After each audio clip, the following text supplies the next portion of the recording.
Hello, everyone, and welcome. I'm so glad we're getting to talk about this one. We're diving into a true American epic, Larry McMurtry's Lonesome Dove.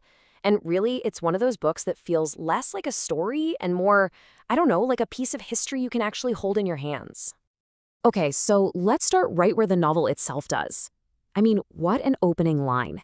In just one sentence, McMurtry just drops us straight into this world. It's dusty, it's matter-of-fact, completely unsentimental. You're not getting some grand vista, are you? It's just pigs, a porch, and a dead snake.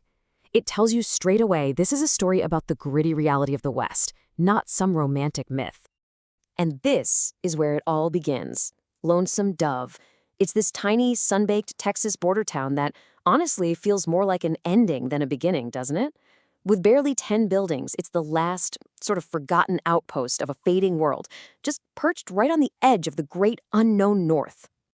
Right, so at the very heart of this huge, sprawling story, you've got two unforgettable men, Gus McCrae and Woodrow Call.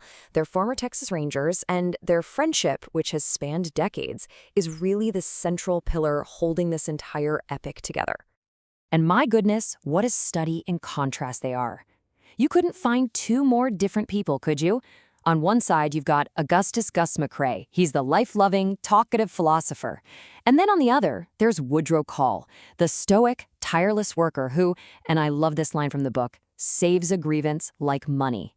And his only real folly? A horse he just can't quite seem to tame. And their whole relationship is just perfectly captured in this kind of constant bickering. It's hilarious, isn't it?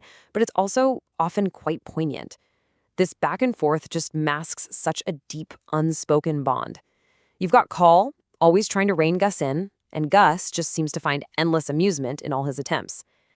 And this is just Gus's reaction to a T. It's not even a disagreement, really. It's just his world-weary amusement at Cal's incredibly rigid, almost fearful view of the world. You know, the talker just finds endless entertainment in the doer's narrow perspective. It's brilliant. Okay, but this world is so much more than just the men. In fact, I think one of the things that makes this novel an absolute masterpiece is how McMurtry just completely defies the usual conventions of the Western. He gives us some of the most complex, most memorable female characters in American fiction. So first, let's talk about Lorena Wood. She's the town's lonely prostitute, but beneath that, she's carrying this really fragile, almost heartbreaking dream of escaping. She wants a new life in San Francisco, a place she only knows really through all of Gus's endless, romanticized stories. And this quote, it just tells you everything you need to know about her, doesn't it? She's a complete pragmatist. She's exhausted by the men around her, and she sees her life with absolutely zero illusions. It's just such a raw, honest, and frankly quite funny perspective that immediately grounds her character in reality. And then there's Clara Allen. Oh, Clara. She is perhaps the great what-if of Gus's life. She's his lost love, but she's also this woman of incredible strength and resilience who, instead of waiting around for a man, just went off and built her own life on the harsh Nebraska plains. And through her, we don't just see the life Gus might have had, we also get this really powerful critique of the choices these men made. She doesn't romanticize their lives as rangers at all. She actively resents the man who kept Gus from her, and she is not afraid to say it, is she? And finally, we have Elmira, the sheriff's wife. She is such a restless and deeply unhappy figure who, in this act of just quiet desperation, one day simply walks away from her family, from her home, seeking something she can't even articulate. She just knows that whatever she's looking for isn't there. And this quote, from her husband's point of view, it just reveals the profound, heartbreaking distance between them.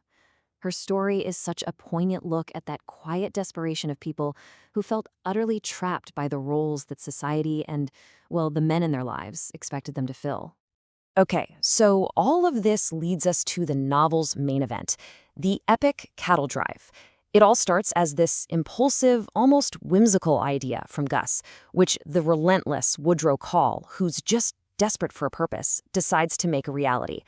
And that one decision pulls absolutely everyone from their dusty, predictable lives into this monumental journey, all the way from Texas to Montana. But let's be clear, this journey is no romantic adventure, not at all. It's a brutal, relentless crucible. The work is just grueling. The rivers are deadly. And the coffee, well, as Call says, it would float a stove lid. It's a trek that just slowly but surely chips away at every single person on that crew. And this, for me, is such a crucial moment in the book.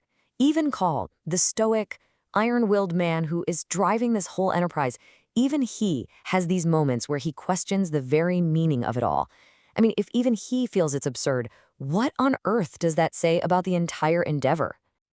So, this questioning of the journey's purpose, it really brings us to the deeper themes of the novel, doesn't it? We start to move beyond just the physical adventure and into those questions that really linger, long after you finish the last page. Questions of memory, mortality, and what on earth we leave behind. So after thousands of miles, after countless hardships, what truly remains? What is the final legacy of an epic undertaking like that? After all the sweat and the dust and the loss, what's actually left? What was it all for?